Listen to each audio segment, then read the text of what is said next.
All right, and welcome back to one more episode of Brothers Duo. With me today, as always, is my brother, Iconic Al. Welcome, Iconic Al. Thank you, Brian. It's been too long. Yes, it has actually. It's been about 2 months, and of course, I'm Brian, the HighPopProfessor. And yeah, our last one of these actually was about 2 months ago, which is, as you said, way too long. We have to do these more often. Agreed. Yeah. And so for today, we kind of wanted to discuss and talk about a few issues with this, the current frothiness of the market that we have right now, between Pokemon, between the Boo Boo, between all the stuff happening, with the hobby, the market getting really, well. I mean, I don't know. Everything has seemed more expensive this year. Everything seems to have gone up in value and price, which kind of presents either some challenges if you're trying to pick things up. It also presents some opportunities, I think. And so one of the first things I wanted to discuss with you, was just sort of how could we change or make adjustments to our strategies through some of these frothy cycles. How are you adjusting? What kind of things are you finding yourself doing, that you maybe wouldn't normally do if the market weren't quite as hot as it is right now? Well, for me, it's I found a couple ways to harvest value or harvesting value for my collection, and maybe some cards that I thought were a little bit more valuable than they are to me. You know, the market values them higher than I do, and significantly so, not just a little bit. Because I think we all have cards that are, oh wow, that's pleasantly surprised that's worth what it is. That's nice. But sometimes you look at a card and you're like, huh, I can't believe that's going for that. And it's almost, I don't even, I would rather have the money than that card for that price. I was And going to say it goes back to that sort of every day you hold on to something yeah, and you're choosing not to sell it. You're choosing to buy it again at at its current at current price. Yeah. market price. So tell me more about that. What have you Well, as have you you know, I had a 82 Donruss Ripken rookie. You know, it's a pretty common card. My favorite Ripken rookie is his 82 Donruss. And mine too. that's one that I had cracked out of a BGS 9 slab, like, I don't know, 5 years ago, 6 years ago. Submitted it to PSA and it got a 10 miraculously. So I have this card in a 10, which is cool. And maybe 5 years ago, 4 years ago, maybe it's a $600 card. And you know what? I'm like, well, I'm not really a PSA 10 guy. I'm not like a PSA 10 collector, but I love Ripken. I've always loved Ripken, and that was always my favorite Ripken rookie, and one that I had with me for, my childhood. That was my Ripken rookie that I had like with me for a lot of years. So it's like, you know what? Oh, yeah, I'll keep this 10. It's cool to have. And then we checked back in on it like earlier this year, and that card is selling for $2,000 now, um, in a 10. And I sat with it for like a week or two once I learned that, and I was like, I just couldn't get past it. I was like, you know what? There's just too much I can do with that. It's not worth that money to me. So what I did was I went up and I sold it for $2,000. This card is not worth $2,000 to me. Right. Knowing that it was at 600 like a year ago or 2 years ago, just there's no reason for it to be $2,000 now. It's not a rare card, and so then I went out and bought a 9 for $100 of the same card. Yeah, So I'm full screen you here. That's beautiful. yeah, so that's the 9, and if you notice, it's a Gen 1 PSA slab. Oh wow. Look at that So, long barcode. yep, and so it's literally the very first PSA slab that ever existed. And for me, and it's a beautiful card. It totally deserves the 9 that it got. In fact, it was every bit as beautiful as the 10 that I sold. But that's neither here nor there. But this flip itself is hobby history, in my opinion. A lot of people, they crack these out because, oh, it's an old flip and people don't like the old flips. Well, every time someone does that, they're actually making the old flips rarer.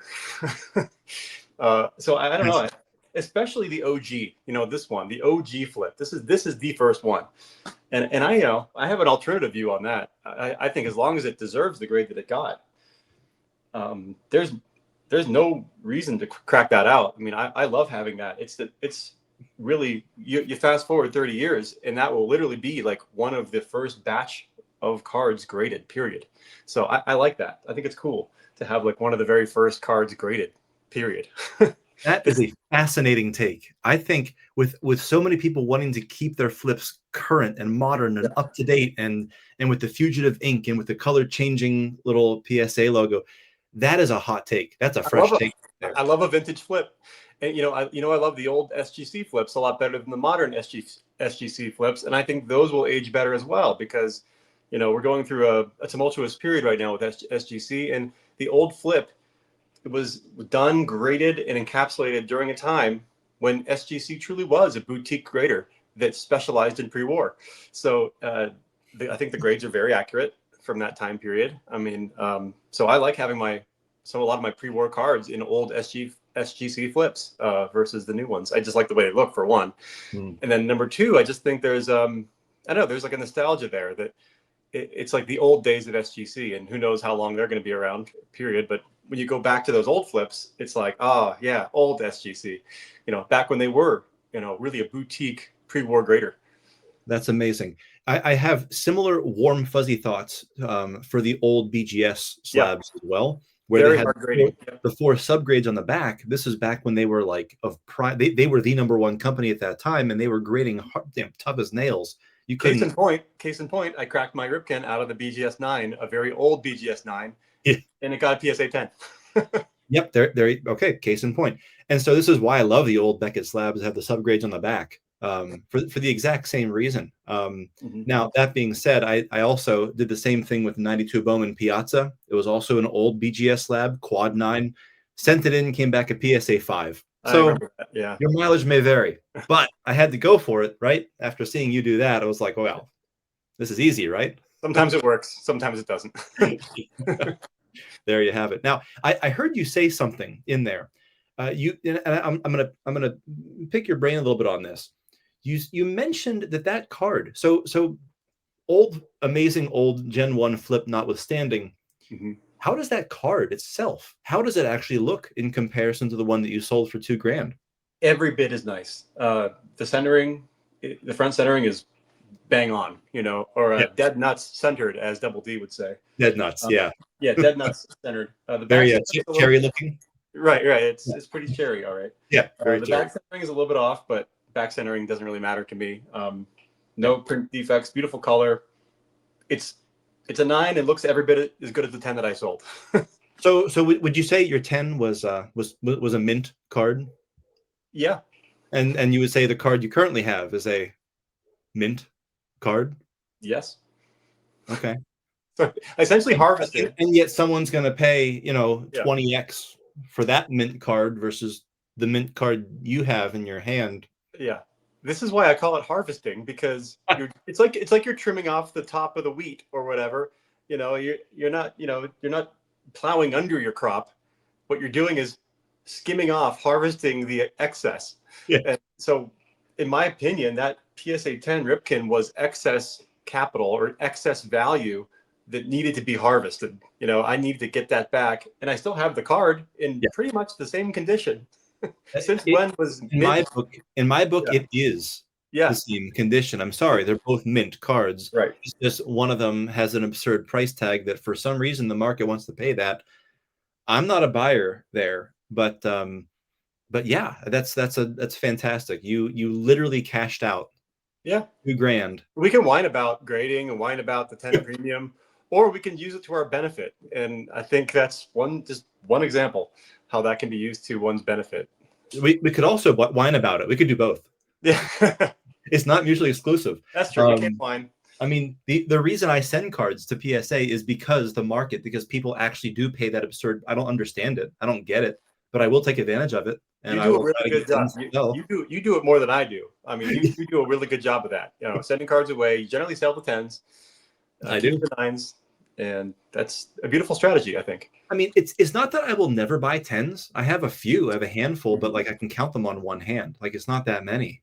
Yeah. And when I do, it's that I'm not paying. That's the whole thing that bugs me. It's like you sold that card for 20x over what a 9 sells for. Now, if you just wanted the card, I picked up the exact same card. I did it, and I picked this one up ungraded for like $15. It was in a lot of a bunch of rookies. That was for like $25 when I first got back into the hobby. I bought the lot for that Ripken because it looked really nice. I got it in the hand. I'm like, dang, that looks really nice. Sent it in. It came back a 9. Really happy with that. But like, you can get the card for $15. Right. You can get a 9, mint 9, which is tough to do with those cards, with the centering and with the corners and the cuts. The edges were oftentimes kind of either like rough cut, or you had these weird, these weird diagonal diamond cuts and stuff. To get a 9 is actually really hard to do. That's incredible. And so the therefore, 43-year-old card. Yeah. Right, exactly right. Yeah, 40, right, 40 years old. So I understand the premium and the demand. I understand paying $100 for a PSA 9. That makes perfect sense to me. But for a 10, I just feel like the 20x multiplier on the 9 premium over ungraded. Yeah. It doesn't make sense to me. Okay, I might be a buyer at like 2x, 3x. I can see 200-300. That makes sense to me. But like, I just don't understand. There's no way that I don't get it. I don't get it. And really, it's the same thing with like the Griffey, the 89 Upper Deck Griffey. I cannot believe what that card has been doing. Like at the beginning of this year, I feel like calendar year 2025, the last time I remember I talked about that card in a video. I want to say it was toward the end of last year, something like that. And I thought it was like a $2,000 card, and I mentioned it. And then later I looked up some sales and saw it was creeping up to like 23, 2,400. And then now I just looked it up. There was a sale last week for $4,600 some odd dollars. What the hell's going on? Like, have people lost their minds? Kind of. Yeah, kind of. It's like, okay, you can buy a PSA 9 for $250. And so you could have 18 of those PSA 9s stacked up or 110. Or you could have 2 10s or a Babe Ruth autograph. Oh my God. It's like the values just don't even, like 2 PSA 10 Griffey rookies, of which there are 4,000 10s out there plus. Yeah. There's over, and that's the thing. It's like, this is not a rare card. No. This is a card. I mean, it's an iconic card for sure. It's maybe the iconic card. I get it, but it's not rare. They've graded over 100,000 of those things, and it's not rare even in a 10. There's 4,000 of them or more than that. And so, like, you can get a beautiful copy. Heck, if you bought 18 of those PSA 9s, I bet you if you self-select the really good-looking ones, you crack those out and send them in, you'll get a couple 10s back. Because you as you're saying, like, I can't tell looking into a card in this, I can't tell unless I'm using magnification, and even then I get it wrong sometimes. What's a 9 and what's a 10? I don't know. PSA doesn't know any better. It's an opinion anyway. It's an opinion that changes. Like, if you're a big PSA 10 collector, does the thought of like cracking out those 10s and then getting them resubmitted to PSA, does that terrify you? It should. And they know why. They know exactly why. Between changing standards, the odds those cards would all come back 10s, they wouldn't want to take that gamble, and hell, I wouldn't blame them. But like, really, what are you buying? What are you actually paying for? Is that little flip really worth it for such a minute condition difference that you actually need magnification to see it? I don't know. Maybe this is a rant. Maybe this is a hot take. I don't know. But I can't stomach it. I just can't even conceive of the idea of spending $4,000, 4,600. I mean, my God, if I'm going to spend that, well, I'm not even sure I would ever spend that much on a card. Would you? No. Okay. I never have. The most I ever spent on a single card was $2,500. There you go. Okay. The most, right. Mine was like 1,100. I did it like once. That was it. And I did 1,000 for the PSA 9 93 Finance Refractor. That was it. And then the other one was the Essential Credentials 97. That was it. But yeah, if that much money is being laid out for a single card, I mean, again, I couldn't stomach the opportunity cost.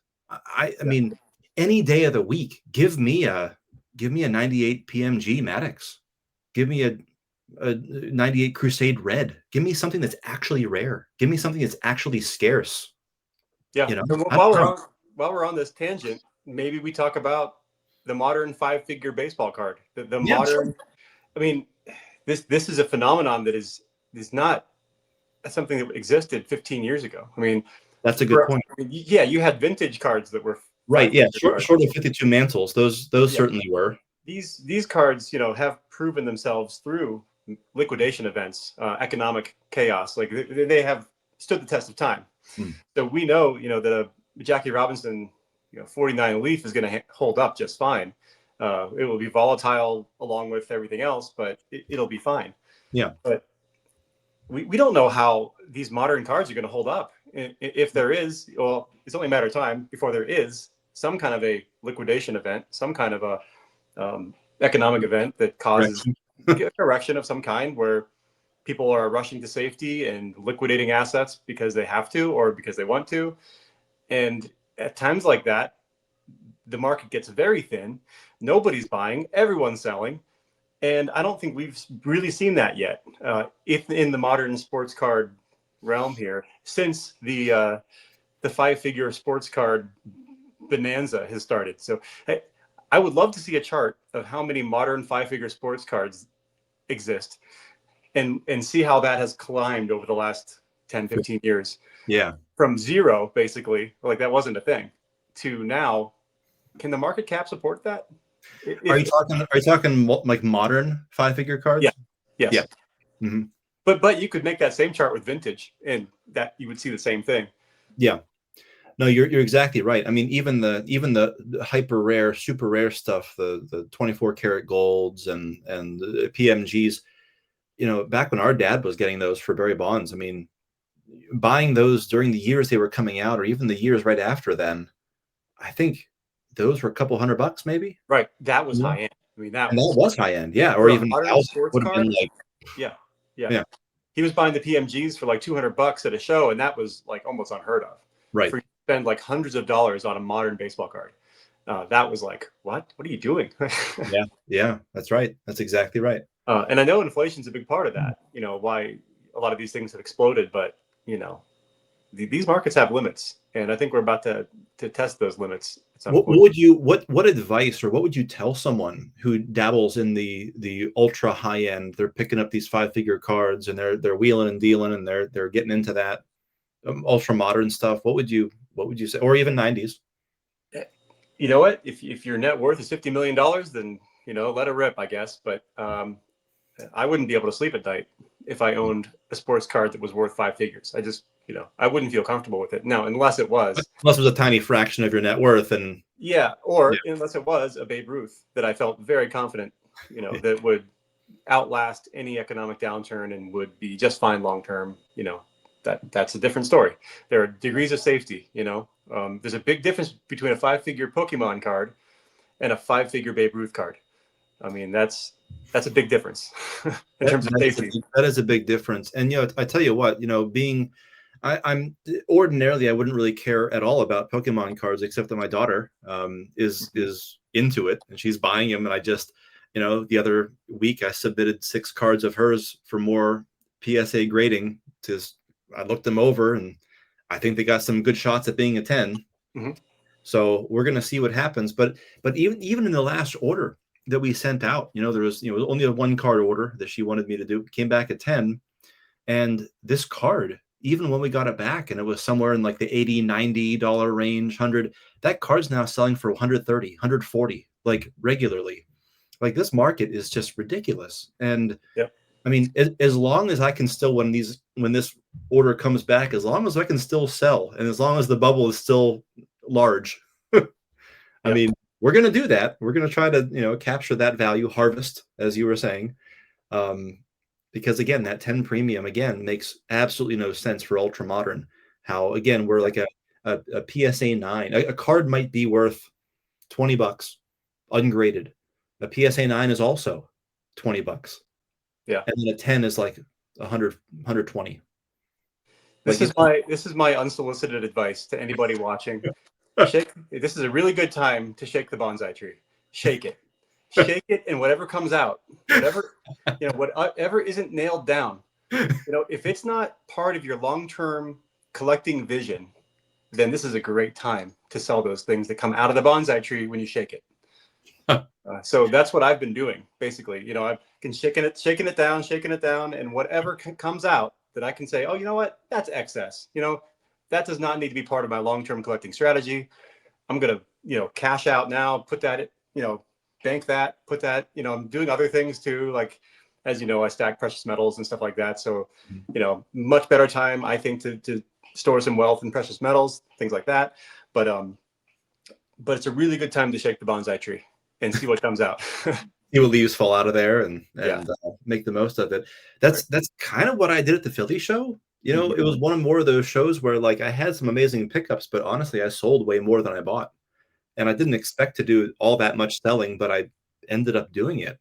And I made quite a good profit I was able to lock that in, secure it, harvest it, you might say, based on what I had into those cards. And I thought I was able to get a very fair market price after you consider what it would be fees wise on eBay. I was very happy with how that transaction went down. I made a video about it, and that's kind of what I find myself doing too. I'm gonna continue to shake my bonsai tree a little bit. Something else I've been doing in this particular time, it's kind of like when you look back at all of the sports cards and you kind of realize that there's been this sort of gradual 20% increase over the course of the year. It's kind of what I've noticed, and obviously some more than others. And he's looking at you, Upper Deck rookie Griffey. But what I've kind of realized is that it helps me, and I know that some people like Adam at Splendid Sports, after his big pickups, he's kind of done buying these bigger, higher end cards. Because it makes sense. Like if you're targeting $1,000 cards, let's say a 20% increase now makes that $1,200. That's like increase of $200. Whereas like I'm picking up $25 slabs because I love $25 slabs, and a 20% increase only makes that now $30. And so if at all, and so a lot of times that, the lower end is not impacted quite as dramatically, even if it is at percentage, you're not going to see that big a difference in your bottom line. And if you're still trying to pick up cards, I've kind of adjusted lanes, and instead of really targeting some of these like uber crazy rare Maddox inserts, well, recently I've had some Diamond King autographs come up, and that's kind of different. But I've also been targeting some of these like collector's choice gold signatures, some of them in higher grade, PSA 8.5s, PSA 9s, things like that, where on auction, maybe I can pick them up for $30-$40. And that's awesome. That's a lot of fun. And it's not something where that particular, again, it's kind of there's not a lot of competition for that. But as rare as those cards are, as tough as the true odds are, because they're big sets, one per box inserts of a star, uber star player. So many of those cards were damaged coming out of packs. They would come out already with, whitened corners and rough edges and, terrible centering on a lot of those. To actually get one that's like an 8 or a 9, that's actually tough to do. And most of the pops are like single digits. Like they just don't exist. So it's not going to take a lot of demand to see future value, increase on those things. So I like the future prospect of that anyway. That's a really good point. Find a lane that hasn't exploded yet. Right.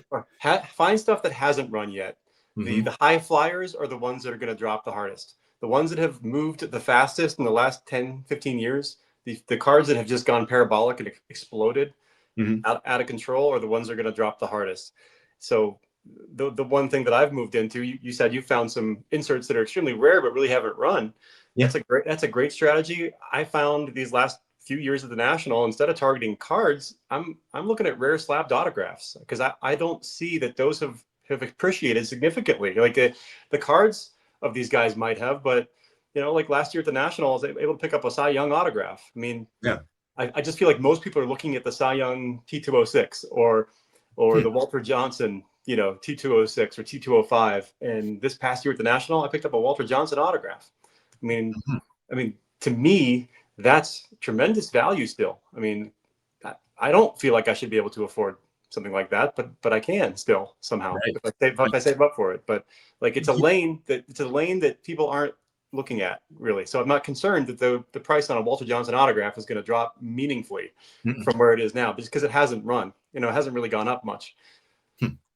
That's exactly right. And I noticed from not this past National, but from the time before when I was there aren't that high of a number of dealers that have that stuff out all the time. There are a couple of dealers that have, tons of that stuff, Yeah, but just like there weren't that many tables that specialized in 90s stuff, there correct. weren't that many tables that had some of these, slabbed up cut autos of pre-war Hall of Famers. You just don't see that many. They tend to go into long-term collections and then go away. And, Yeah, and even when you look on eBay, you might at the most see like 3 Walter Johnson autographs on eBay that yeah, are generally priced way out, like aspirational pricing. yeah. Um, but generally, they're not. There's not a ton of them out there, so it's not going to take that much more demand, or just a couple of collectors that are like, yeah, this is the year I'm getting my Walter. It doesn't take much to really thin out a market like that, and then I don't know, could we come to a time where you just don't see them, at some point? Like, oh my God, you have a Napoleon Lajoie autograph? I've never even seen one. I could totally see that being a thing in like 10 years. Like people would get to a point where Yeah. they've never even seen one, you Well, know? something about that also. I was thinking about even just today, to bring it back to the 90s. You know, you consider some of these cards that are like serial numbered, pretty low. But even the ones that aren't super low, like 500 maybe. And my question is, how many of those 500 are still even in existence today? Interesting. Yeah. No, it's a great question.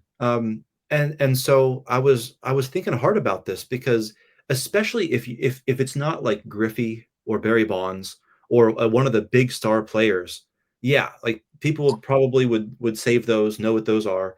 But even like I think it's something like the Crusade Red. I think like two or three of those Griffies have been destroyed.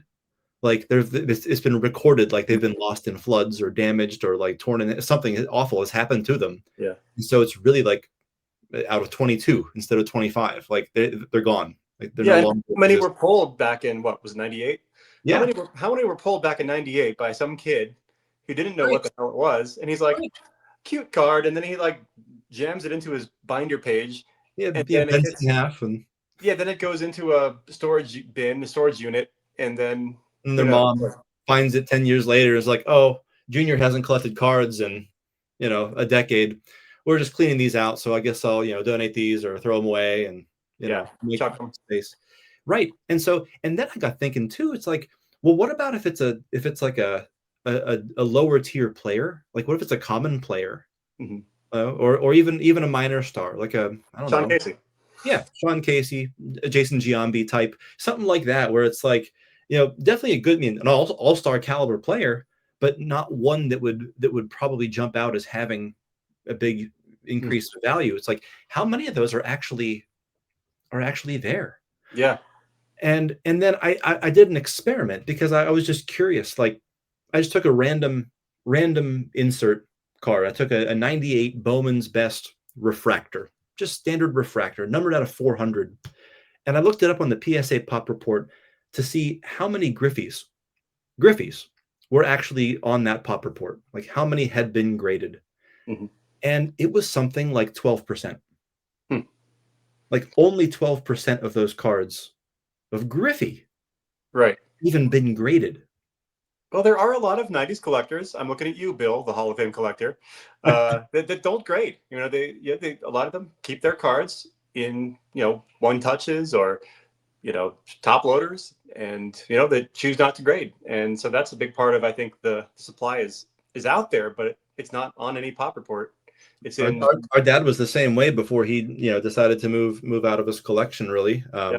I know tops 85401 here. He doesn't grade either. Nate So doesn't grade. No. he has amazingly rare things. Oh, absolutely. Some of the greatest Bonds inserts that were ever released and low numbered stuff, but they're not And graded. some of the greatest ones that were never released. Yeah. But yeah, a lot of these are just in phenomenal private collections that the people just aren't graders. They just aren't guys that care about grading. Yeah, yeah.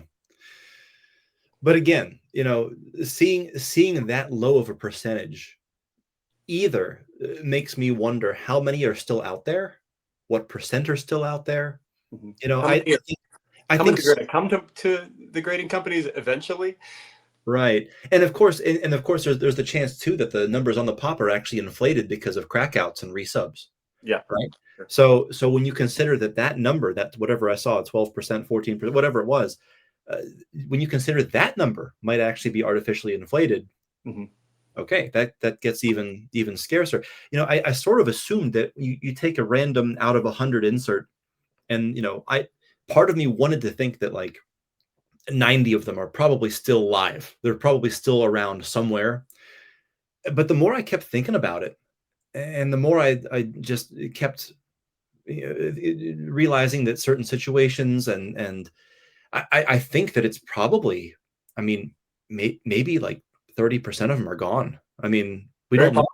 Yeah, very Maybe possible. like 60 is more of a true amount of what's left. It's really hard to tell. And But it as probably also far as, depends on the product too, because yeah, like if it's a product like Collector's Choice, that was not a premium. It was not a premium product, and so right, there's a right. good chance that there's still a lot of like wax floating around that's unopened, Uh-huh. and you could probably still find a Collector's Choice '94 Collector's Choice box for $30 if you wanted to, Yep. and there's still gold signatures sitting in there.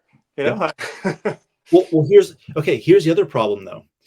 Just like so you're right, there is a one per box insert there that you can find. And look, same thing with like Pinnacle. Pinnacle had the first ever artist proof was a 94 Pinnacle. Problem is, if you're talking about sealed wax, those are those cards that are so shiny that every card bricks when you try to peel it off each other. True. And so every one of those cards now has paper loss, which just means the only really good condition ones are the ones that were opened during that time, but saved and Yeah. and and protected immediately, and somehow had good centering, good corners, good edges out of the pack, which Right. wasn't a guarantee, but didn't sit around in some warehouse in heat that would make them brick or whatever. And so when you consider how hard those cards are to get anyway, with their true odds, the pack odds, and then add on to the fact that anything that's still sealed is also probably has paper loss, and you can't salvage it like the Ichiro rookie from 2001. Like, good luck finding one of those without paper loss on them, because Yeah. anyone who buys a factory set or anyone who tries to purchase wax and get one that way, nope, Not going to be high grade. nope. But anyways, If you have, anyway, don't open it. where I was going with that, it matters what the product is the Collector's Choice were like 50 cents a pack, right? So the kids that were buying Under a Collector's, dollar, yeah. yeah, the kids are buying Collector's Choice, Mhm. because they can afford it, and they're less likely if they pull a gold signature. I mean, it might get trashed. Most likely got trashed. They may not know what it is or know how Exactly. special it is. Right. That's right. Whereas with the finest pack, I'm guessing if you're putting down $5 on a pack, you know what you're buying, and I would hope. and you have some concept that, yeah, I got to keep these cards nice, especially if you pull a refractor. Mhm. It's a fair point. That's kind of why I think the cards like the 96 Circa Raves are as tough to find as they are. Yeah, They are exactly. serial numbered out of 150, but good luck finding them, because really they're way harder to find than the 150 would lead you to believe. Yeah. And number two, it was a low end product. They were like $2 a pack or something like that. And so kids are buying those things left and right. And I'm sorry, but Raves don't look all that different from regular cards. They have a No. little speckle on the name, and that's it. And they're all ugly as sin. So I don't think they look that great. I'm with you. I'm not a big fan. I got the very first one, my iconic first run. I got the first ever Circa Rave.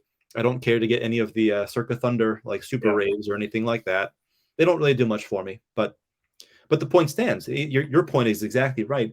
It wasn't the high end collector who was busting into Circa packs in '96. or Metal Universe. I mean, Metal Universe was not a high end product either, and it wasn't popular. Correct. People really didn't like Metal Universe that much when it came out. Like, it didn't sell well. And Kids kids did did. to the same point, and it was mostly in retail. I think mostly like Metal Universe was sold in retail, and so it was kids buying these packs thinking like, oh, cool, it looks like a comic book character or something, and Right. and then they were pulling these PMGs. He had no idea what they were pulling, and who knows how many PMGs just got shoved into binder pages or into a box under a bed, and then forgotten about, thrown away, discarded. Who the hell knows? So yeah. So that's the kind of lane I've decided to find, at least for myself, because for as hard as these cards are to find in that kind of condition tier, there's Yeah, still value to be had. I I agree. think there's room for those to actually grow. I think that when people wake up and realize that if they are looking for, tougher cards, tougher parallels of their guy, they're going to realize how tough these can be to find, especially if they care about condition. Yeah, you're ahead of the curve on this. The true pack odds, the pack dollars to pull, Hmm. and calculating these things. I think people are actually starting to do this a little bit more now. But yeah, I think you're on the leading edge of that. Is finding those rare cards that aren't the headline hype cards. You know. I've heard Dylan talk about true odds as well, so I know it's spreading. Hmm.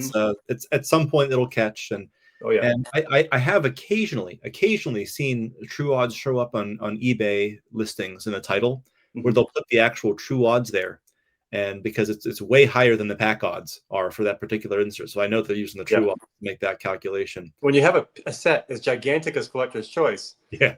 I mean, what, like 600 cards in a set or something like that? Yeah, And, 600 or 700, and it's even with two series. Okay, so you've got 350 in series one and 350 in series two. Like, yeah, okay, that that's a just lot. makes hitting a decent player in a gold signature just ridiculously hard to do. I mean, Very tough to do. You have to yeah. buy an entire box to do it, and yeah, and it's true. Like some of the factory sets, I guess, had like 10 gold signatures in them or something, 10 or 15 of them, Mhm. which probably was the best way to get gold signatures if you want to think about it. And that was just basically a big pack, a gigantic pack, and you're Right. basically getting one pack of all gold signatures in there, and you're hoping to hit the lottery and get a Frank Thomas or But most of them are going to be Luke Collier. I mean, yeah, if even Luke Collier, yeah, Steve Beezer, look, right, right. you don't know. Polkovich. Yeah, Kevin Polkovich, yeah, Fabian Poppel, yeah, come on. yeah, So, but that was not the case with the artist proofs. The artist proofs actually, even though they weren't serial numbered, they were limited to like 1,000 or something in that first year, and so if they weren't pulled immediately, they might be bricked, and if they weren't bricked, they may have been lost because unlike the museum collections that look really cool and it's a Dufex card because the whole front of the card is Dufex, there's a little tiny gold stamp on it that's easy to miss. hmm Nothing on the back indicating it's anything special. Even the museum collection had a little museum collection box, little stamp on the back there. Artist proof, way tougher to pull. Nothing. It's hmm identical to the back of the regular card. So easy to miss that one little marking on it. So those cards are just so easy to throw away that I have to wonder, out of the 1,000 out there for whoever, Juan Gonzalez, how yeah, many were actually how many have survived? yeah. How many kids didn't even notice the artist proof emblem on there? That's what I'm Yeah, saying. That's yeah, what I'm saying. A ton of kids. I mean, a lot of times they didn't know. They're opening cards. They're just, yep, going through the cards and, you know, because sometimes they would have a stamp that said like, oh, NL MVP or Cy Young winner. It's like all of them had that little gold thing on it. It yep, wasn't like a special thing or like, ooh, he was on the World Series team the previous year. His little stamp on it, a little emblem or yep. something. Or draft pick. Right, exactly. Draft pick, exactly. First round, sure. Yep. And so they get a draft pick card, and it's got a little thing on it that says that. And so you get one card out of this pack. How are you supposed to know they don't all have that thing on them? hmm You're an 8-year-old kid buying a pack. Yeah, he's not a card expert. He doesn't know what the pack No, odds are. no, of course not. And heck, a good number of times they didn't even put the pack odds on there. Right. Sometimes they did. They got better about that as the 90s went on, but the earlier ones, I don't think they were very good about that. I So remember looking at the Beckett, and in fact, the Beckett oftentimes would have that. I think under well, maybe they did. There was some way of getting that information. Either some pack wrappers were pretty good about it, but not always at the beginning. mhm.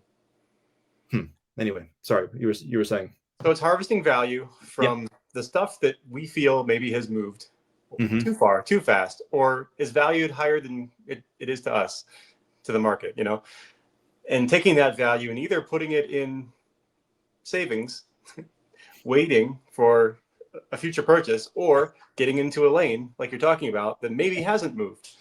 I think that's a good take home. Is kind of Yeah. harvesting, trimming where we can, and then getting into something that maybe has more potential.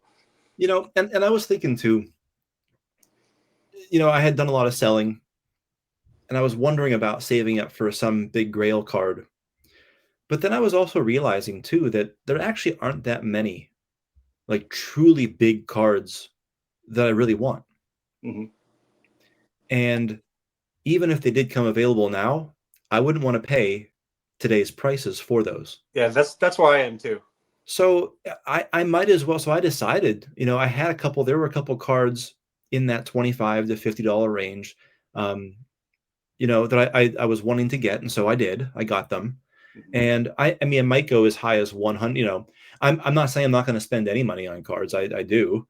And I do have some cool pickups, but if I'm buying them, I'm not buying like big cards right now. I'm just not targeting them because why would you want to buy at the height of the I mean, it makes no sense. Yeah, I agree. Unless it's one of those cards that never comes available. Right. If it's and by the way, if it's one of those cards in this market, there's no way I'm affording it. So Right. I might as well forget about it anyway. I'm thinking about like 97 Pinnacle certified, the mirror gold team. Mm-hmm. Like there's one of those cards. I have that as a saved search on my eBay search, but I have it for the entire set. I just have mirror gold team 97 because none of them ever pop up except for right now. There's actually one listed. It's a Hideo Nomo, and it's a PSA 8 with the peel intact. And so I think it has a day left on it. And the bidding, well, I don't know. I mean, what would you guess the bidding is up to for a Hideo Nomo with the peel on a PSA 8? These are numbered out of 25. Okay. From 90. Nomo's hard because he has a big Japanese following. He is a tough one. Yeah, he wouldn't be quite as high as Maddox on the power rankings. I don't put him quite up there. I think if Maddox was about a 45, I think they put him at about a 35. Mm-hmm. Which is suspiciously higher than you would think. But again, it's because of that. Yeah, he actually does have more of a market than a lot of guys, or a higher market than you would think. Yeah, the Japanese market is legit right now. With Ohtani doing what he's doing. Oh my God, and that 3 home run game. Did you see it? My God. I saw a recap, and so I mean, you go 6 innings with 10 strikeouts. That's like a typical Paul Skeens start. But oh yeah, you're also going to hit 3 home runs. Yeah, you could make it. I mean, I think there's a pretty good argument that might be the greatest singular performance in a baseball game by a single player. I mean, what else can you do? I mean, Shohei Ohtani single-handedly beat the Brewers. I mean, he shut them down. He shut them down for 6 innings. Yeah, 10 strikeouts too. You're not really relying on a lot of other help from fielders. Yeah. So now we're going to get to see him in the World Series, which is exciting. Yeah. So how much is that Hideo Nomo? I don't know what it's going to finish for, but I really don't know. I really don't know that set too well. So that's fine. Right now, bidding's up over $1,400. Wow. For that card. And so where's it going to finish? $2,000, 25, 3,000. I don't know. There's no way to know. But the fact is, if Nomo sells for that, Maddox, and I know Bill doesn't have that one, so he's going to be fighting for that one. Yeah. So it's like, even if one comes available, I know I'm not going to be prepared to fight that fight or to let go of that much, allocate that much resources to pick it up. So yeah, I just don't think now is the right time to buy a card like that. I just don't think it is. Agreed. And most cards in that price range, I think, are up and away, and they will come back probably, but there's going to be something that has to happen first, Yeah. When the next economic disaster, which they happen every decade, they really do, and so we don't realize it. The whole point that I was trying to make earlier was, like I said, this 5-figure card phenomenon is not something that's existed before, and we haven't had a major financial reset since this all started to happen. And so my feeling is, I would say since COVID, but COVID's kind of what made the card prices explode. Yeah, because of liquidity. They were already on an uptrend. As to be fair, 2019 they were already on an uptrend, but then when the stimulus money hit and everyone was locked down and couldn't do anything, and they got their cards out again, and I got back into cards too. I'm as guilty as the next guy, but I was buying $8 slabs, and that had a stimulatory effect. That had the reverse effect on the card market. So when we actually have a real reset, an actual liquidation event in the economy, then we'll really see how many of these modern cards can justify the prices that they've been able to achieve to this point. So we'll have to wait and see. But I certainly wouldn't be able to sleep at night if I was sitting on multiple 5-figure modern cards. Yeah, I can't imagine what that would feel like Yeah. to like go back in time to a card show back in like 2014, like Mhm. 2015, when there was a bit of a lull in the hobby. Or even like 2005. Yeah, yeah, sure, sure. 2005. Yeah, this was all these companies are now going away. Donruss is clinging onto its last gasp, and Fleer is about to go away. Donruss, Upper Deck's hanging on, but they're going to lose the license. And Mhm. yeah, yeah, that's a great point. I was still buying autographs back then. I was just Good for finishing up you. college, going into grad school. I was Yeah. still buying like through that time, and I've just kind of done it in the background or the foreground. It just depends Hmm. on cycles and what Yeah. I'm doing in my life, and when I can see value and when I can't see value. Hmm. And so I think we tend to turn it up a little bit, turn the damper up a little bit, and turn the damper down a little bit, depending on our income, our disposable resources, how we feel in our lives, what our priorities are, what our income looks like, what the market looks like. We're always kind of ebbing and flowing, or at least I am. And then you opportunistically make decisions. So, okay, how can I put some more juice into my collection here? Yeah, yeah.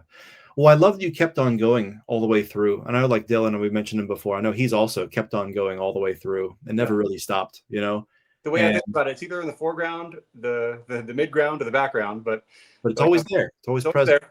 Yep. Yeah. So if you were, let's say you found yourself, I know this isn't you, but if you found yourself in that ultra high end market, you found yourself with a handful of these $15,000-$20,000 cards, Mhm. what would you do? Would It would you would depend you on how much of liquidate everything? Would it would, you? it would depend on how much my collection of my net worth it was. Basically, if you're worth $50 million and you have a $500,000 collection, I wouldn't be worried at all. Yeah. uh, but if your net worth is you know $100,000 and 60,000 of it is in your collection, Ooh. that would make me very nervous. Yeah. Um, so it's more of like ratios and how much of your net worth is represented in your collection, Mhm. and that's I think where people need to really think of it as. Yeah, that's fascinating for sure. Okay. All right. Yeah, I just with this crazy hot market, I'm having such a hard time wrapping my brain around the fact that these 80s PSA 10 rookies are doing what they're doing to the extent that they're doing it.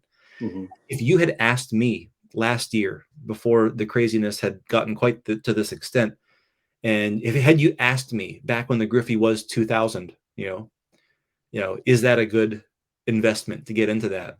Right. I said run the other way because I see no way how that card could get me higher. And here we are today where it's like, well, that was the wrong advice, but I don't feel any differently now than I did then. It's just more so. It's like, no, you have to run the other way. Like this can't continue forever. Yeah. What, what, like, I'm sorry. It's not a $10,000 card. It's not, I'm sorry. I don't care. It's not a rare card. Even in that condition tier, it's not. Yeah. Oh my There, God. there's an inflection point coming. We just don't know when exactly, but Gosh. or what will cause it, what will be the trigger. But best to be prudent until then. Shake the Yeah. bonsai, see what comes out. We're Harvest the forgetting profit. like any other day that grader could have called it a 9. Like we don't know. It's an opinion. It's like it's a lot of value being placed on one guy's opinion one day. Yeah. No, I mean, I believe in grading. I think it's a really great service. They get it right most of the time. You And know, like you were saying before, the term gem mint never even existed prior to grading. no, it's a fake. They're both mint cards, 9s and Yeah. 10s. They're both mint. And on any given day, I mean, like you couldn't tell the difference in your Ripkins between the 10 you just sold and the 9 you picked up. The old 9, by the Yeah. way. In fact, I think my 9 might be a little nicer than the 10 that I sold. Okay. Well, there you The card. Yeah. So you sold a mint card and then you bought the exact same mint card, but you harvested 2 grand of value. Yeah. I mean, in my opinion, you're playing the game correctly. This is Yeah, There's that's no right way. I mean, someone else might say I'm an idiot for selling that 10 because it could double. look. I mean, yes, I guess it could, but if you All I ask know me, is for me, it wasn't worth that to me.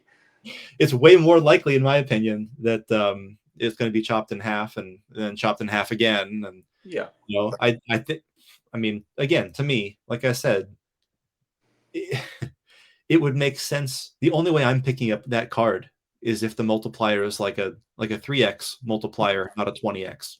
Right. That's the only way I'm even considering it for me. Yeah. And when the card was $500 or $600, I could stomach that. Okay, that doesn't make me feel uncomfortable having a $500 PSA 10. Okay, Sure, that's fair, and it's a cool card that I've always loved. yeah. But Classic card. It's a great card. but when it gets to the ridiculous levels, then I'm like, okay, I'm out. Yeah. That's the whole thing. I mean, truly. Yeah, it's fake. It's like the emperor. Someone's got to tell him. The emperor's new clothes. Someone's got to tell him he's naked. I don't know. Are people going to wake up someday and realize that I'm not going to say that PSA 10s are scams, but are they going to realize that what they're buying is the plastic, what they're buying is the flip, because the card inside, quality wise, really isn't different from a 9. I mean, like you said, it's a mint card. It's a mint card. The old Beckett magazine that has the condition tiers never lists gem mint as a thing. It was never a thing. Yeah, I think still believe it's a thing. When there is a reset, like we're talking about, then the market will correct itself, because the things that have inflated the fastest are the 10s. And so I think you look at the downside in a card like this. What's your downside in a $100 PSA 9 of this card? Okay, so all markets collapse, right? The downside in that card, okay, so it goes down to $70. Okay, big deal, big friggin' deal. Versus, what's the downside in your PSA 10? I mean, it goes back to 600, 500. It loses 75% of its value. So that's where I think de-risking is prudent right now. Mm-hmm. I couldn't agree with you more. I just I'm looking at these prices, these prices as I'm browsing through eBay, and I just make it make sense for me. Help me with this.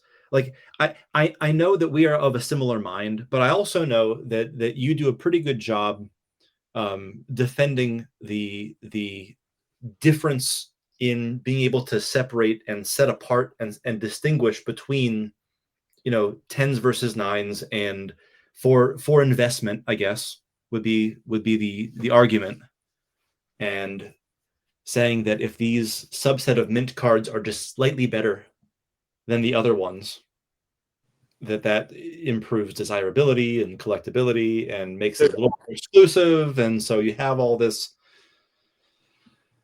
But it really depends on the card. Really when it takes a loop, a magnifying lens, to be able to see a difference, and that turns a $100 card into a $2,000 card. Doesn't make sense to me, really. No, thank you.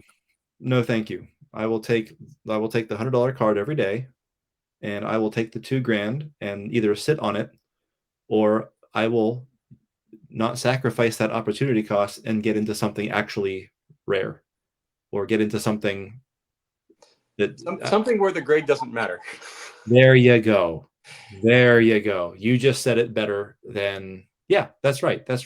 Some rare pre-war card where it's a miracle the card even survived, and so nobody cares if it's a 1.5 or if it's an authentic, or a Maddox Mirror Gold.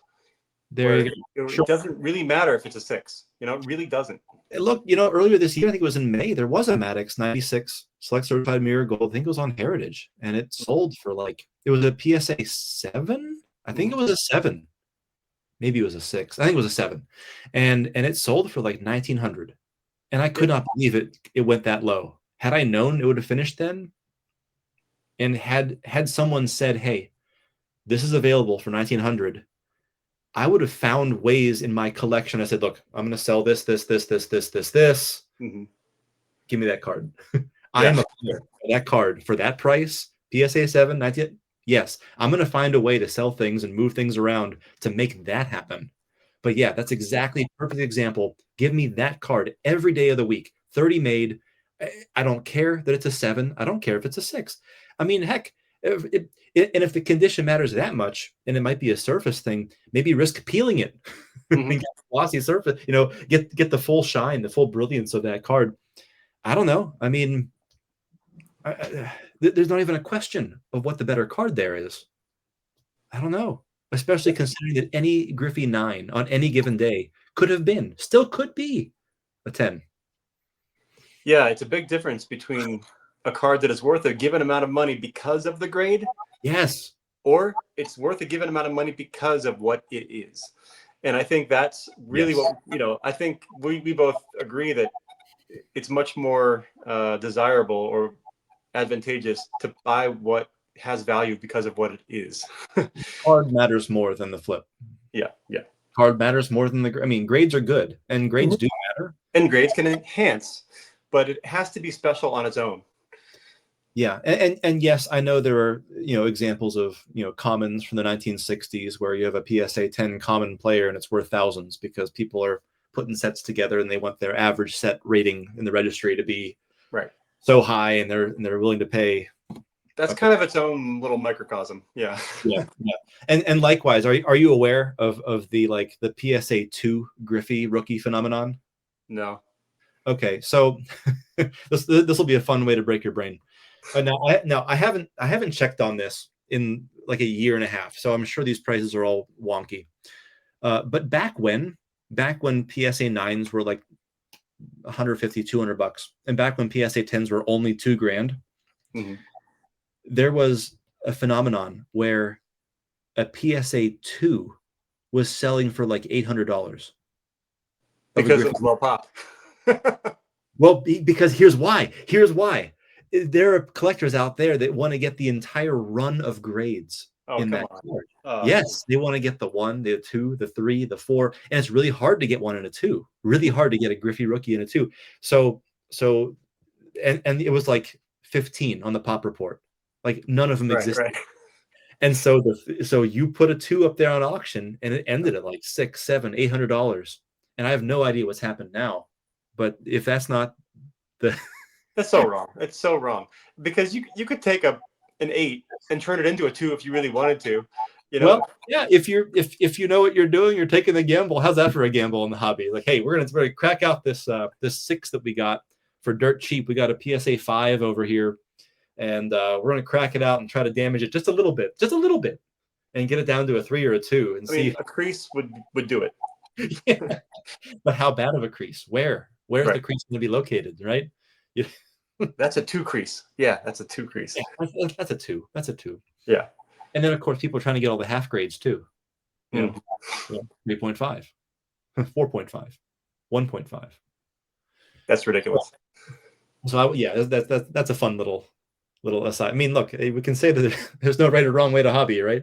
But there are a lot of ways that I would choose to not hobby, and that would not be. Agreed. Them. But hey, if getting a whole 1 to 10 run, if that's what turns your crank, then look, go for the idea that you could have 4 9s for the price of 1 2. Well, that's why it's absurd. And I do think that nines are always the correct grade tier to compare that with, because it's a mid card. Yeah. In my estimation, it's the best. It's the highest grade tier you can get. A card can't be better than mint, in my estimation. It's a mint card. They've invented a grade tier above it. Yeah, they was probably the best thing that PSA ever did, was to invent that fake grade tier of gem mint. I agree, because it made them a boatload of money. And so, and hey, look, anything you can do as a company to make your customers, your collectors who use your services, anything you can do to make them feel less adequate about their own collection. Oh yeah, you've got them right where you want them. They'll eat out of your hand. Oh yeah, those 9s, they're crap. No, not good enough. Yeah. No, we're gonna put a big ugly 9 on the top of that and make you feel not very good about your mint card. That is probably a beautiful card, and yep, could have been a 10 any other day. Yeah, well, it could have been. Yeah, and maybe it would be. You just have to crack them out and pay the fee again, and then pay the upcharge. When you do get a 10 and the card is $4,000 or $4,600, now you get to pay more. Yeah. Business model, really. I mean, gotta hand it to them. They're doing a lot of good business here. So They are. They have taken over the market. That's for sure. yep. All right. Well, we're actually at right about an hour. So unless we had anything else to discuss here, we that went by. It did. It always does. I was like, you texted me today, and I was like, "Yeah, do we have enough to talk about? I haven't bought a card in like 2 months." And you're like, No. "You know what? There's this," and I said, "Okay, well, I could talk about this and this." And you know what? Yeah, let's do it. There we go. Yeah, Never and we filled an fails. hour. Yeah. All right. Well, if you don't have anything else, then thanks for joining us, and we will see you in the next one. Peace out.